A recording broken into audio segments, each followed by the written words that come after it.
Hello and welcome to Just Jets episode number 204. What is going on?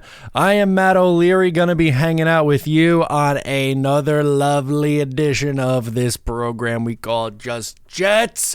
I am excited to get into, well, a couple of different things. First, we will start with some media bias against the New York Jets, and then we will get into a good, positive thing about Garrett Wilson and why he is on track to have a monster season in 2024. And of course, your voicemails. We got a few, not as many as usual in the postseason. Not postseason. I wish the Jets were playing in the postseason, but it is off-season time, so it'll not be as lengthy of an episode as we might be used to, which is okay. That's fine.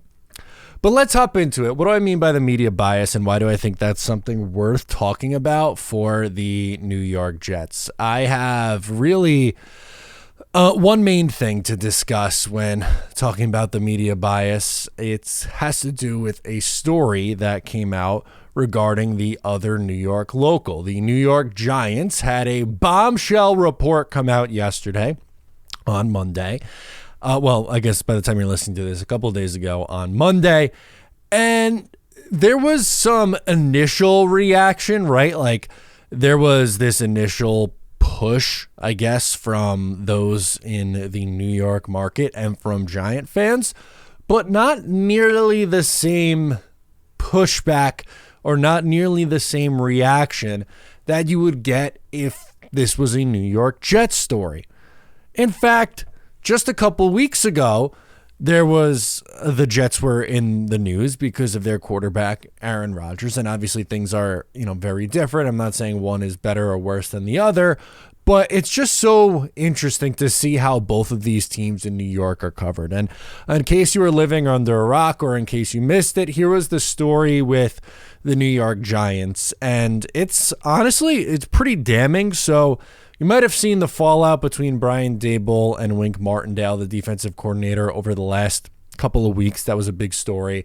It started dating back to the regular season, though. And it seems like Brian Daboll was a little bit unfair to Wink Martindale. At least in my opinion, he was a little bit unfair. So apparently, according to this report from the Daily News and Pat Leonard, Brian Daboll was blaming Wink Martindale for the Jets game, specifically, by the way. So the game that they lost, the Jets won 13-10. He blamed the defense. At the time, he was blaming the defense. Brian Daboll's offense had -9 passing yards, and he was also fairly criticized for his decision to elect to kick a long field goal rather than going for it at a point where they did, in fact, have the lead. But nevertheless. And apparently on top of that, so not only was Daboll in the headset blaming Wink Martindale in the game and during that game in the New York Jets one, it's happened multiple times. And there were times where he was in the headset criticizing Wink Martindale, and Martindale was unable to get plays in for the defense. And it got to the point where Joe Shane, the general manager, had to go on the headset and listen in to see what things were really like. And you would have imagined, right? Like, that's a pretty big story. So the NFL pundits have to be criticizing the Giants, right? There's got to be this huge uproar, for the Giants now after you get a couple of really, again, bombshell reports in the last couple weeks with how things went down with Brian Daboll and Wink Martindale, and that really hasn't been the case. And look, the Jets deserve criticism. This is not me coming on the mic and saying that the Jets don't deserve criticism, because they do. But I think especially here in New York, the Giants get a pass for a lot of the things that the Jets wouldn't get a pass on. And I just don't love how that is. It's almost like, everyone gets their rocks off by throwing in their joke or throwing in their 2 cents on the New York Jets. But when the New York Giants have this big story, it's all quiet on the Western Front. And it's this team that, is a historic franchise. And you know what? Winning 4 Super Bowls probably gives you a little bit of the benefit of the doubt. But over the last 10 years, it's not like the Giants have been this model franchise. They've, had 2 playoff appearances since their last Super Bowl. So they won the Super Bowl in 2011, made the playoffs in 16, made the playoffs in 2022, and have 1 playoff win over that time. Obviously, the Jets haven't made the playoffs since 2010. And again, I want to reiterate here in case this is being misconstrued or we're not understanding, this is not me saying that the Jets need a pass and that they don't deserve to be criticized. They do. It just feels like people love to dunk on the Jets, but then don't give that same, I'm going to slam down the dunk on you to the other teams. And especially here in New York with the other local, with the Giants, they deserve to get dunked on in this spot, if you ask me. I think that's absolutely reason for them to be criticized. And you know what else was an interesting one to me that I think we could get into? It was a tweet that obviously it's coming from, you got to keep in mind where these things are coming from, but Chad Forbes on Twitter had a thought about Nick Sirianni and Mike McCarthy and Robert Saleh, and he shares that Nick Sirianni has 36 wins in the past 3 years, might be on the hot seat. Mike McCarthy has 37 wins in the past 3 years, firmly on the hot seat. Robert Saleh, 18 wins over the last 3 years, will return in 2024. And look, I think I'll be the first one to tell you that I think Robert Saleh deserves criticism. I absolutely, think that's the case. But that being used as the example, what about the Saints with Dennis Allen? He's getting brought back. Or what about the Chicago Bears and them bringing back Matt Eberflus? And they have the number 1 overall pick, and they have a quarterback discussion now with Justin Fields, and are they going to take Caleb Williams or Drake May with the number 1 pick?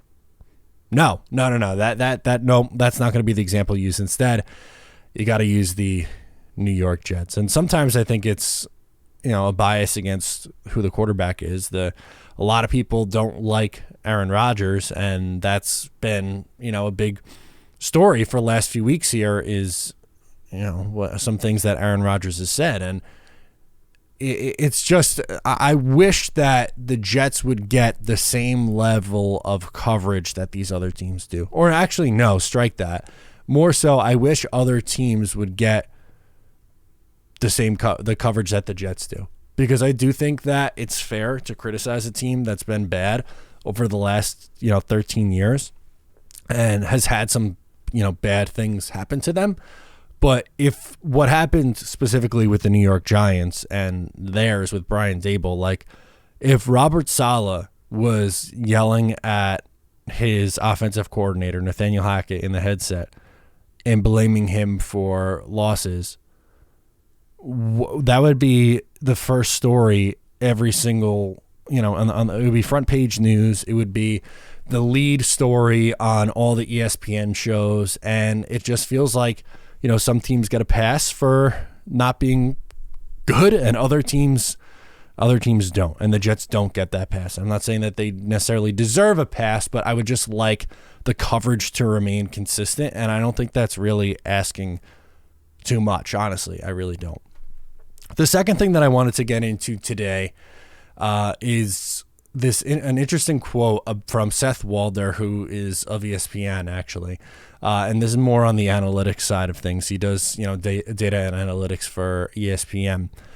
Shared his thoughts on Garrett Wilson, and he ranked him as 45th in the NFL in the top 100 impact players. And it's a little bit of a longer quote. I'll read it to you, but I think it's worthwhile to share the full quote to get the full context. And he said, after sharing my initial list with a few trusted sources and colleagues to get feedback, multiple NFL team staffers immediately noted I was severely underrating Wilson and that he had been one of the best wide receivers in the league this season.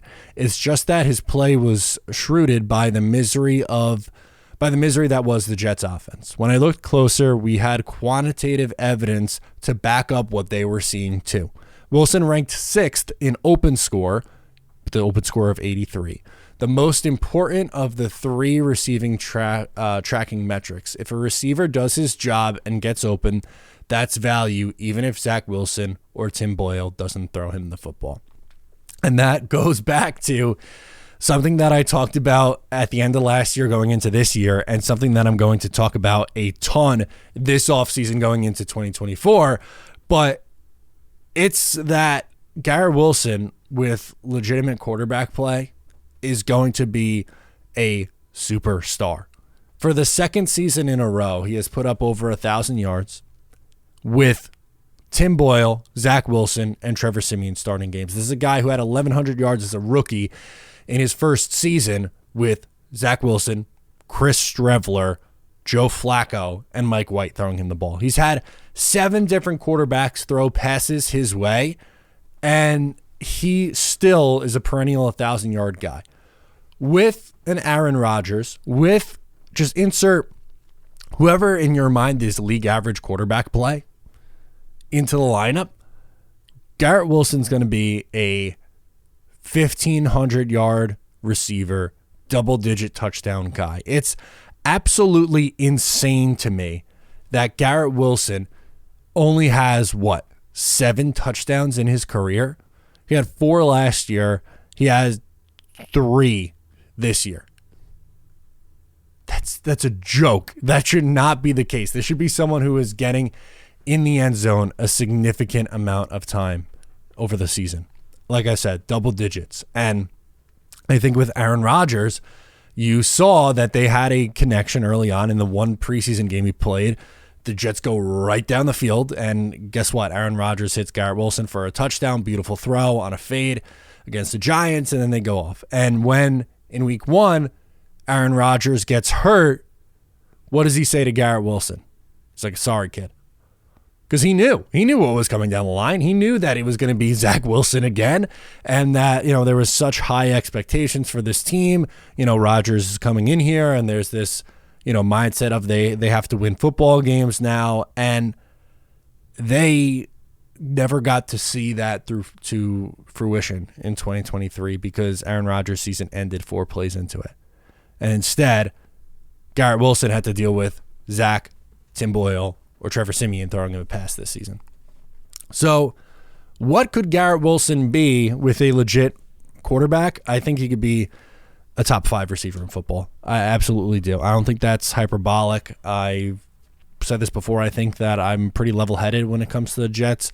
I don't like to just come on and be a rah-rah guy because I'm a Jet fan, and that, I think no matter what, everything's going to be sunshine and rainbows and things are going to work out in the Jets' favor. Don't think I do that.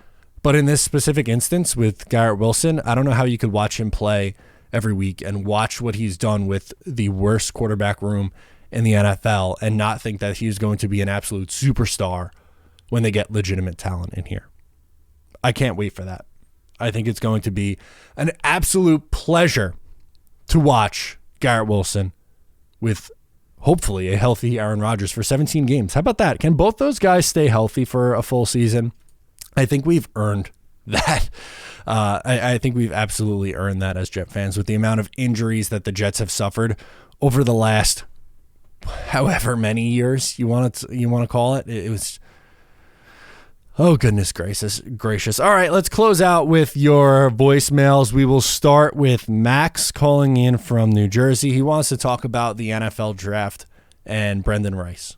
Hi, this is Max from home to New Jersey. And here's my thoughts on what we should do in the offseason. So, free agency, I think the Jets should get Devonta Adams, great wide receiver prospect. But let's specifically talk about the draft. So, first round, offensive lineman, and everyone's like, receiver. You can still get this wide receiver class is so deep. We can still get a good receiver in the 3rd round.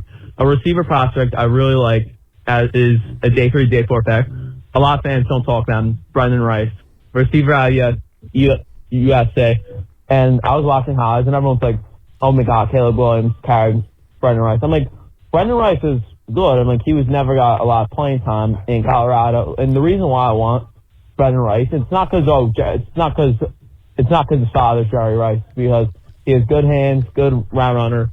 And I'm like, and I get it. Like, if we get Devontae, maybe it shouldn't get a receiver. He could be a good wide receiver 2, 3 of this offense. What's your thoughts on Brendan Rice and go Jets?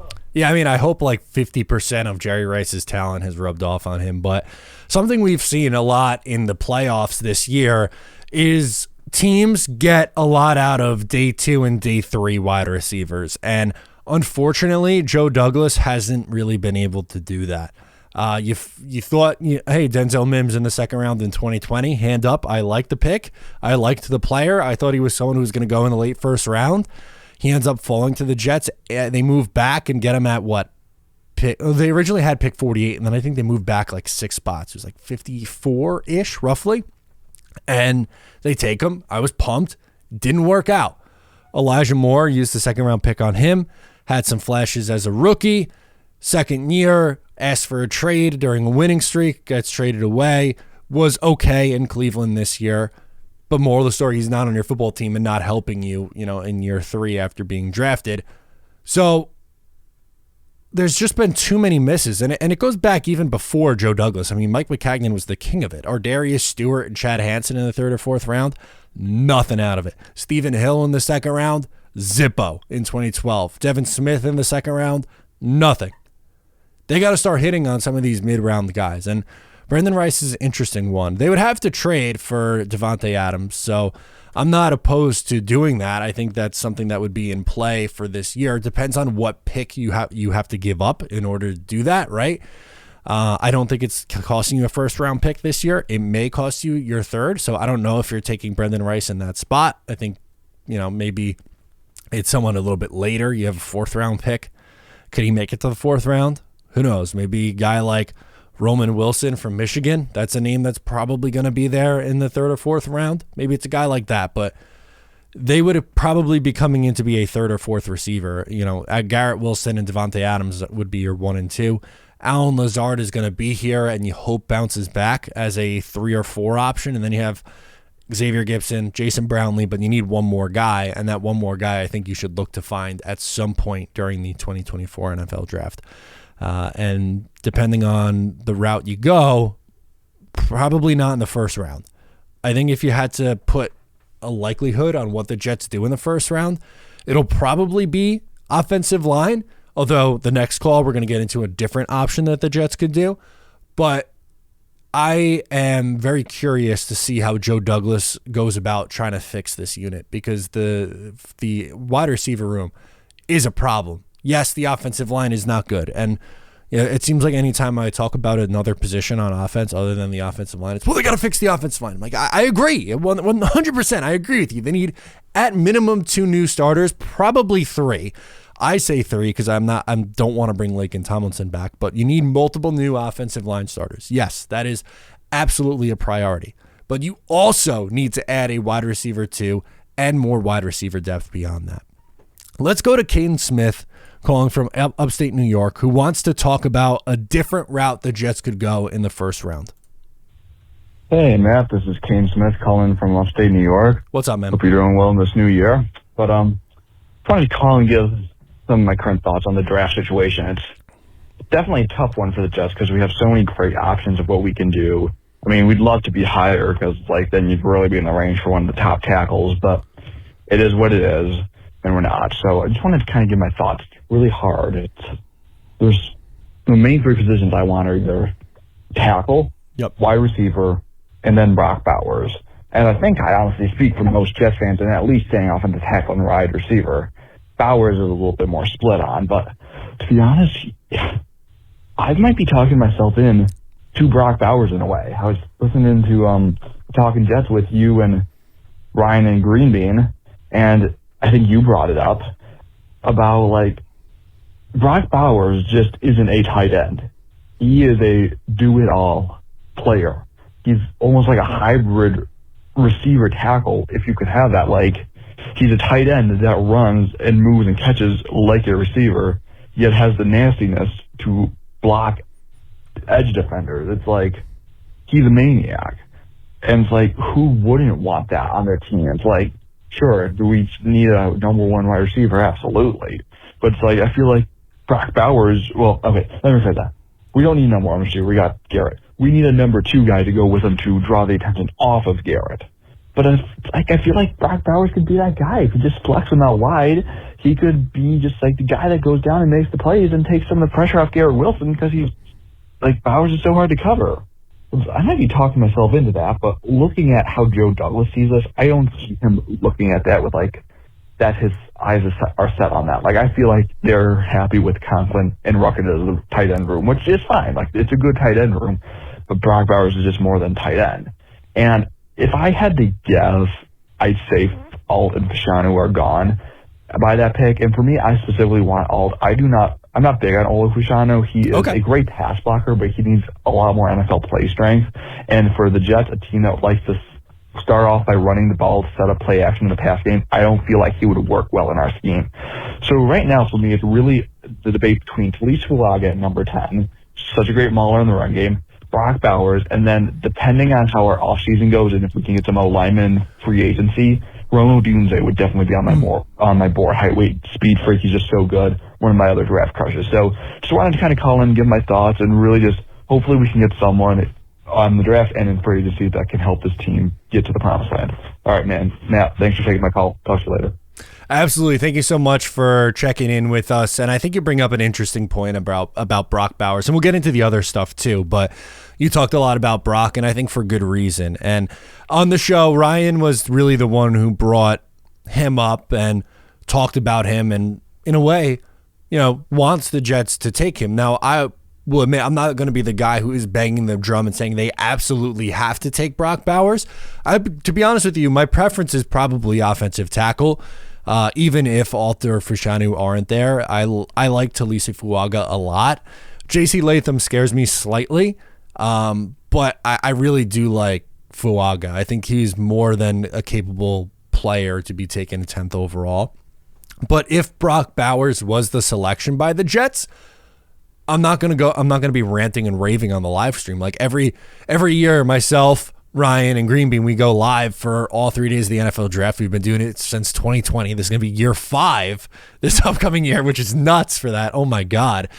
But seriously, like, I'm not going to go up and be like, oh man, darn it, they got Brock Bowers. And be like, okay, they got this weapon who could be used as a tight end, as an inline blocker, lining up as a big slot, has made plays on the outside over corners. Granted, he did it in college and has to show that he could do it at the next level, but he did it in the SEC, which is the best conference in college football. So again, I'm not going to tell you that Brock Bowers is like my guy and the Jets have to come away with Brock Bowers. And if they don't, it's going to be this massive mistake. That's not where I'm going to be throughout this process. But if Joe Douglas goes, I'm going to take this just a weapon and draft Brock Bowers, then I'll say, okay, it's going to be a really fun piece for this offense. And they had one of the worst offenses, if not the worst offense in football. I'm going to get mad at that? No, of course not. Of course I'm not going to get mad at that. And you bring up an interesting point, too, talking about Tyler Conklin and Jeremy Rucker.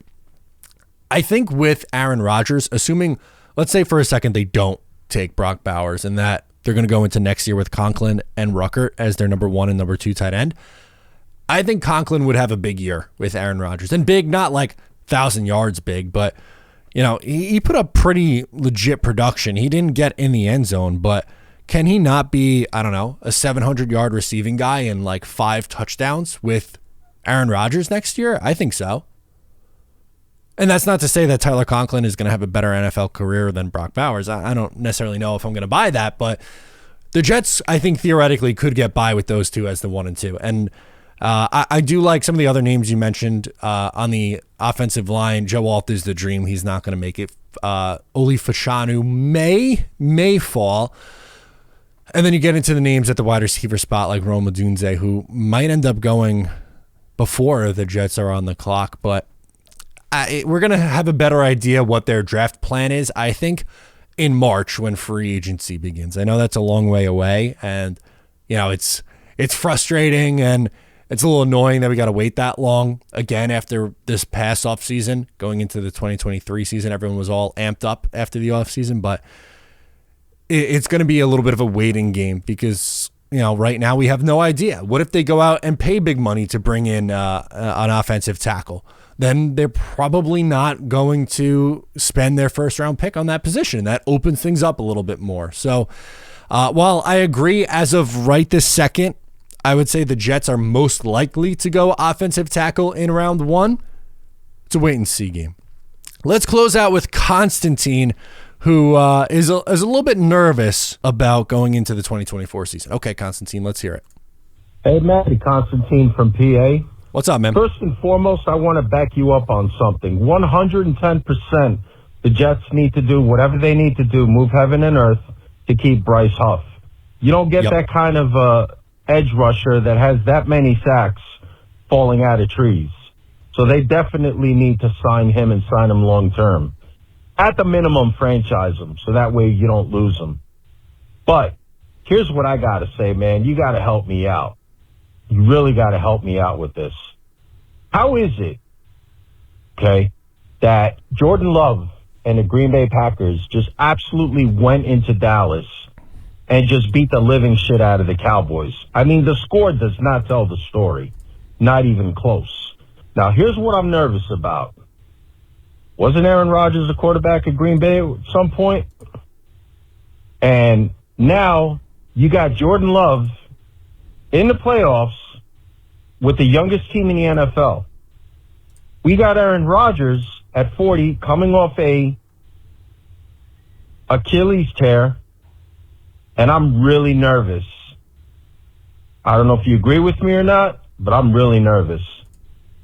I think we should definitely look into drafting a quarterback as well as getting help with our offensive line. I think that's crucial. Because if what I just seen proves anything to me, Green Bay was comfortable letting Aaron Rodgers go. So, to all the Jet fans out there, all my brothers, I'm telling you right now, I'm nervous after what I saw Green Bay do to Dallas. Not because they did it to Dallas, but because they have the youngest football team in the playoffs, and who knows where they're going to end up, because I could see this team going to the Super Bowl. I don't know if they're beating the 49ers. So I hope I'm wrong about my gut feeling, but my gut feeling tells me that the Jets better seriously make a move at quarterback and get somebody solid, just in case this Aaron Rodgers situation doesn't work out. Because as much as we want to admit it, you can't talk about winning a championship. You got to go out and prove it. You got to go out and do the work. And the Jets are bad at putting themselves in a position that they just don't back up during the season. So if we're going to move forward, we definitely need to address this. And let's see what happens in the draft. Go Jets. Yeah, it's going to be really interesting to see what the Jets do. And thank you for the call, Constantine. I understand your concern. Let me see if I could walk you back from that concern a little bit. They were comfortable moving on from Aaron Rodgers when they drafted Jordan Love back in 2020. And then he has back-to-back MVP seasons. And then going into 2022, it was like, all right, well, I guess we got to keep him around after you go back-to-back seasons. And then they were still in that all-in window. They missed the playoffs, and then they viewed, okay, this could be our little bit of a retool, and they move on from Aaron Rodgers, but they had that plan in place. When you say they have to add a quarterback, I'm genuinely asking, this isn't like just me genuinely asking, do they have to do that in round one?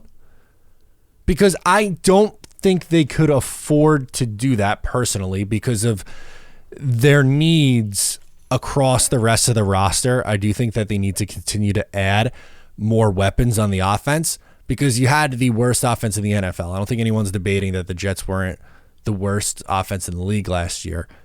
And adding Aaron Rodgers back to the mix is really nice, but they still need, as I mentioned before, 2 or 3 starters on the offensive line, another wide receiver or 2, and depth beyond that. So I'm okay with drafting a quarterback. I'm going to say in round 3 and beyond as a developmental guy.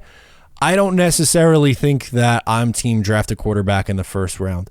I think more than likely it's going to be offensive line, but if not, it has to be something that's impacting the 2024 New York Jets on the offensive side of the ball. And if they go all in this year with Rodgers, let's dish out worst case scenario. They push their chips to the table with Aaron Rodgers. They trade whatever mid-round pick for Devontae Adams. They use first-round pick on offensive linemen. They signed another offensive lineman or two in free agency. They're going all in. Rodgers doesn't play well. The Jets are, 8-9 and miss the playoffs. Well, at that point, you fire Joe Douglas and Robert Saleh, and the next guys come in here, the GM and the coach that are hired, come in and can find their quarterback. And you could do that in the NFL draft. They should have assets to move up in the first round if they wish. They could stay there and take a quarterback. We've seen guys go in the first round, not in the top 3, come in and have success. Patrick Mahomes went, 10th overall. Justin Herbert wasn't the first quarterback selected. You've had these guys come in and, you can find franchise quarterbacks not at pick 1, 2, 2 or 3. So you just got to find a way. And I hope that's not the case, but hopefully it works with Aaron Rodgers. They go on a 2-year run here and get a Super Bowl out of it. I think that would be the dream. Guys, thank you so much for tuning into today's episode. A little bit of a shorter one this week. Got some things in the works, so please make sure to stay tuned there. For the interim, make sure to subscribe to the pod. Always appreciate that. Subscribe to the YouTube channel. Make sure if you're not following along, I know Caden brought it up during his call, make sure to subscribe to Talking Jets. That will be growing very, very soon. Excited about Talking Jets. More content coming on over there. And have another project in the works that I'm really excited about. So thank you guys for all your support. Could not do it without you guys. Means the world to me that I get to do this every day. Once again, I'm Matt O'Leary. I'll catch you next time.